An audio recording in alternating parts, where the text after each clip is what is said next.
Hey guys, welcome back to my channel. A few years ago, I dated a K-pop idol trainee. It lasted a few months and we were never official, but today I'm spilling all the piping hot tea on this experience, so keep listening to hear the full story. First off, this boy was offered a 10-year contract by a large K-pop company. He didn't actually sign on, so he technically wasn't a trainee. Sorry for the clickbait, but he almost became one and is definitely K-pop material. Let's call him Daniel. When Daniel was 15, he went to an open call for the K-pop company. Thousands of people auditioning took turns walking down a runway in front of the producers. When Daniel walked by, the producers stopped him and advanced him to the next stage where he sang and danced with the other auditionees. Eventually, they called him back and made the offer. He seriously considered it and was about to sign on, but the contract greatly limited the things he could do, what he could eat, and a bunch of other lifestyle constraints for 10 years of his life. So he and his family decided not to sign. Fast forward to when I met Daniel. He was 20 years old, very handsome, and had just immigrated here from China a year ago to study medicine. He was completing his post-bac at a local university and studying for the MCAT. Daniel was quite mature for a 20-year-old, living on his own in a luxury apartment at the heart of downtown. He paid for everything by himself through his online business that he started 3 years ago selling electronics. He also graduated from a very competitive school in China, and let's not forget, was selected to become a K-pop idol. Definitely a catch. But someone as handsome and young as Daniel usually enjoys attention and parties, and Daniel was no different. He'd host weekend parties at his flat, blasting Blackpink, BTS, and EXO. Then he'd hit up the gay clubs afterwards.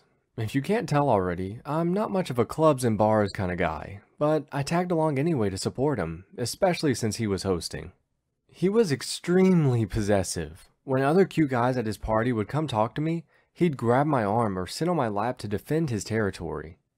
He was usually pretty drunk, and it was kind of endearing. But what wasn't so endearing was his wandering eye. Yes, while he was possessive of me, he was also weak to the attention of other guys. One drunk night at the club, after he turned 21 of course, we were hanging out in the patio area with his friends, arms interlocked, and a guy came up to talk to us.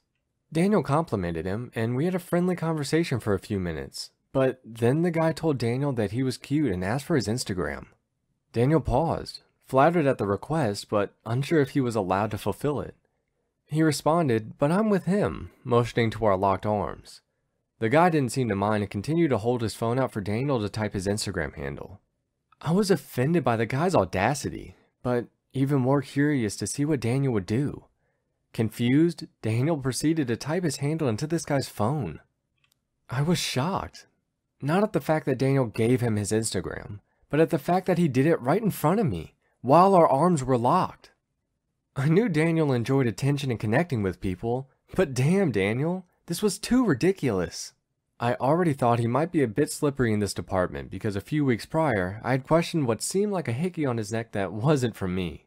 And after brushing it off a few times, he admitted it might have come from a random guy at the club who was kissing him, but he didn't remember because he was too drunk. Yup, and this story was just another one of those drunk slip-ups. Eventually, I felt like we weren't connecting on a deeper level either, and we went our separate ways. But I honestly don't think I can date someone who is liable to mystery hickeys and other guys coming on to him. What do you think? Was I being too generous by continuing to see him? Have you ever dated someone in the K-pop world? Has someone you've dated ever flirted or given their number to someone else right in front of you? Let me know your thoughts and experiences in the comments below. I'd love to hear them. And lastly, it would mean so much to me if you would like this video and subscribe to my channel. Thanks for listening, and have a great day!